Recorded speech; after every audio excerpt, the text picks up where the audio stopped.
Hello everyone, welcome to a members exclusive early access video where today we're going to be taking a look at 5 realistic targets to replace Alejandro Garnacho. Now, if you've been living under a rock for a week and you haven't seen any reports or any stuff about Alejandro Garnacho, according to good sources, people like Fabrizio Romano, that Napoli and Chelsea are pushing to sign Garnacho, and United, and it seems like United are now willing, due to financial reasons, and that Amorim needs a certain profile in that area, they are now willing, they're open to selling him basically, and the fact that it's pure profit.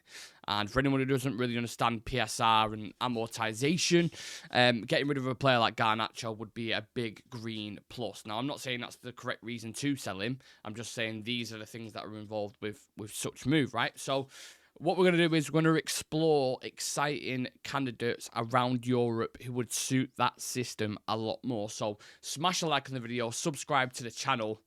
Let's get into it. Who am I going to go with in the first one? This is one of the most realistic ones, and his name is Ryan Cherki from Lyon.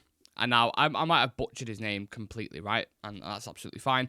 The French people, if you want to get at me in the comment section, do your thing. But this is a player who's a versatile midfielder, known for dribbling, creativity, ability to, play in multiple positions, whether it's as a 10 or as a winger, which you will see that with quite a lot of players that are on this list. But big clubs have been interested in. Bayern Munich, Borussia Dortmund have all shown interest. And there's reports at the moment that he could be available for as little as 22 million euros due to an exit clause in his contract, and Lyon's financial situation isn't great due to the nature of the French league and TV rights, etc., etc. His contract situation, 2026, so he's only got one more season there. You could even potentially get him on a free if you wait a year. And the question you may be asking now is, well, I don't really know much about this player. How does he fit into the system? Don't worry about that. So I spoke about his technical ability, his flair, his positional versatility. The fact he can operate in multiple areas is really, really important for Amorim's fluid attacking structure. He excels at finding and exploiting little pockets of space, little nuanced things that you might not see in a game or people might not pay a lot of attention to. Kind of between that line of the midfield and like the 6 and the 10, just between there, like little tricky bits, he's really, really good at. I would say if there's something for him to improve on, it would be his work off the ball in terms of his pressing stats. But Amorim does have evidence of working with players and improving that when he was at Sporting Lisbon. So I'm sure with him being only 21 years old, he can be a sponge and that can develop. So Ryan Cherki is the first player that I would absolutely go for. The second one, people might not say this is realistic, but I'll explain why it is.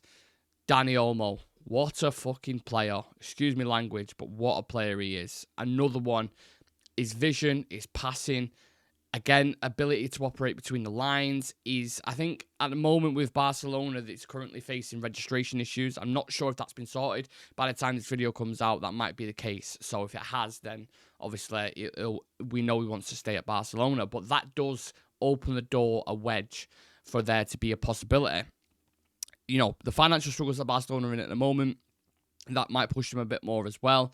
This is the reason why they can't register, because there's just a mess going on there at the moment. And this is a rare opportunity to secure a proven top quality creative midfielder. Price-wise, I don't know what Barcelona would want for him because they only bought him recently. I'd probably guess around the £50 million mark.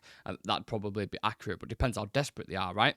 As a player, he's unbelievable. He's probably the most versatile player in Europe. That's the stamp that I would give him. I've seen him play as a false 9, as a winger, as an 8, as a 10. I don't think there is a position in midfield and attack that he hasn't played, genuinely. So he's extremely flexible, the most flexible player. Obviously, critical in helping situations when we struggle against low blocks, kind of unpicking them, floating between the lines. He's one of the ones, probably one of the strongest on the list, that I would say, and that's for a reason. Is what he's done at Leipzig, what he's done for Spain. He is a top. There's a reason why Barcelona wanted him as well. He's a super, super intelligent player. And he's got a relentless work ethic off the ball as well to kind of blend with that. So it's the perfect marriage. Constantly contributes to goals from midfield, whether it's a late runs into the box or kind of clever positioning. And at 26, he's literally just going into his prime now. And he has significant experience, like I've already touched on. So Dani Olmo for me would be if I found out that we had signed him tomorrow, I'd absolutely love that. this is one probably least likely to happen, but one of my most favourite ones, which is always the case with transfers in it. So let's stick with the Spanish league, because I want to talk about Arda Güler. And I would suggest for a lot of kind of not casual football fans, but just regular football fans, the Euros would have been the biggest highlight for them, because his performances for Turkey were incredible. Some of the goals that he scored was, I mean, he scored one of the goals of the tournament, which was absolutely amazing. I can't remember if it was like against Romania or I can't remember what game it was, but it was unbelievable. A young, attack-minded midfielder, technical skills, long-range bangers, attracted interest from several clubs across Europe. AC Milan are interested, Juventus, Arsenal have been linked with him as well, and apparently he wants a loan move because obviously his playing time at the moment is lacking because they've got players like Vinicius, Endrick, Mbappe, Rodrigo. I mean, they're not struggling, are they, Real Madrid? Let's be honest. Let us have one, if you can, please, Madrid, yeah? Contract situation is tricky because it runs out in June 2029. They only signed him recently. So a fee that you could... he's probably worth 40 million, but Madrid would probably ask for more if they wanted to let him go. They bought him for a reason. It's because they see a lot of potential in him, but they just can't find out where he would fit.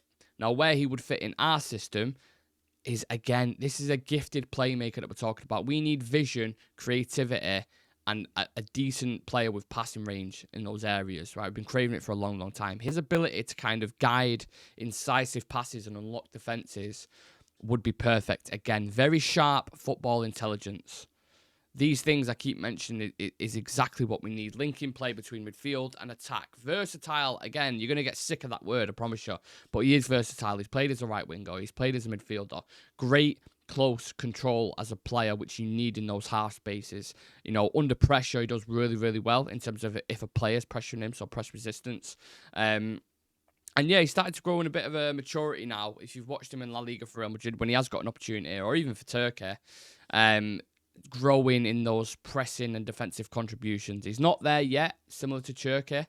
But again, he's someone who can be moulded because he's so young. And also, if you've watched him on free kicks, he's a threat of set pieces, which is kind of another feather in the cap, which would be awesome to use. So Arda Güler is one that I think we should look at. I haven't seen any links whatsoever from Manchester United going for a player like this. So I don't think it would personally happen, but a loan could be interesting. You know, if we're struggling towards the end of January and we say to Madrid, yeah, we'll take him off your hands for 6 months. What kind of an impact could he have? I'm not sure. Let me know in the comments section.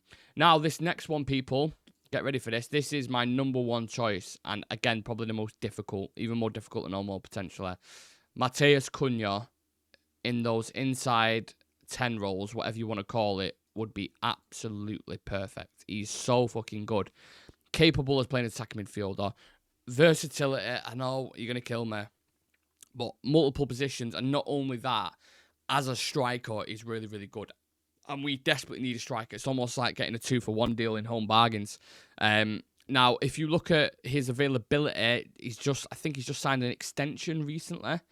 So you're probably looking at expensive, 60 to 80 million pound, which United aren't going to spend in January. But one thing I will say, and the reason why I added him onto this list is because it's just a player I really, really want. It's not realistic. I'm going to lie to you. It's not. But he's whenever I've watched him for Wolves, he's exactly what we need. He can operate in different areas, like with no kind of worries. Just kind of, you know, you press him at left back, he'll turn you inside out. We saw that in the United game. If he's near the attack and he's dealing with some physical strikers, he's got a bit of strength about him. If he's running down the wing and he's 1v1 with a player, he's great. Another one who has a tireless work ethic. He'll just keep going and going and going. Very proactive, loves to win it high up the pitch and kill teams, and has strength, speed and agility in abundance. We've seen a lot more of him as fans in comparison to the other players, so you guys know what I'm talking about. He is absolute mustard. Can score a banger as well, which we saw against Fulham. His movement off the ball, his link-up play. I mean, this guy has got absolutely everything. Just imagine Ahmad, Cunha, and a world-class striker as your front three. That would change everything. Absolutely everything. And he's played in multiple leagues as well. And he's 25, just going into his prime. I'm telling you, people, this is the perfect option. And Wolves, despite them bringing in a new manager, they're still on 16 points, level with Ipswich, who are in 18th in the relegation zone. So if they go down, I'm just saying. I'm just saying. The last one on the list, people. This is a bit of a rogue shout. Jamie Gittins from Borussia Dortmund, but because he's an opportunity at the minute, is someone who I thought I should probably consider and throw in. Another promising young talent.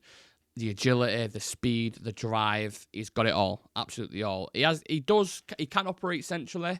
He's not as natural in those areas as some of the other names that I've mentioned. He is more of a winger, which people will say, well, we're getting rid of Garnacho, so why would you bring in Gittins? I think Gittins is more of an intelligent footballer than Alejandro Garnacho, in my personal opinion. We know Chelsea have made inquiries about this player. There are other clubs that are interested in Germany as well. And this kid's performances are catching the eye of a lot of clubs around Europe. Contract situation. His contract runs out in 2028 and he's on 50k a week, which, people might get a little bit of PTSD from signing an English winger from Dortmund and paying a big price. How much it would cost?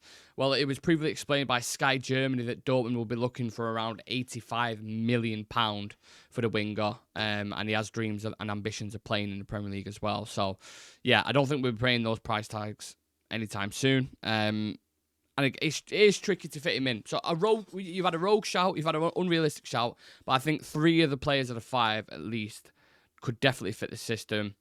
It's definitely feasible for a few of them. But yeah, I like them all. They all have similar qualities, but they're all very different as well. You go through the list. Arda Güler, someone set pieces, long range bangers, a little bit different. Cherky's very creative between the lines. He's kind of agility and his body feints and these kind of things he's good at. Olmo is a professional in every single position and is more experienced than some of the ones. But you got the Premier League proven badge with Mateus Cunha, and we know what he's all about. And then Gittins is someone who's a random rogue shout who's available on the market. So I'll give you a real variety of options there. I would love to hear all of your options. So get them in the comments who you would go for. Even because I was looking at them, it's like it's not a wide range of a market in a minute, especially in January, who you can go and get is there. So these are the 5 names that I could kind of think, oh, well, maybe we could do that, maybe we could do this. But look, the top 2, Olmo and Cunha, if we get any of them players, amazing. Don't think it'll happen. I don't even think we'll sign a player probably in January, to be quite frank with you. But yeah, I want to hear your opinions. I want to hear your shouts. Get them in the comments. Smash a like on the video. Hopefully you've enjoyed this members video. This will be released for public a couple of days after, so you guys get the first dibs on it. Appreciate every single one of you, all you real Red Ultras. Love yous. See you in the next one.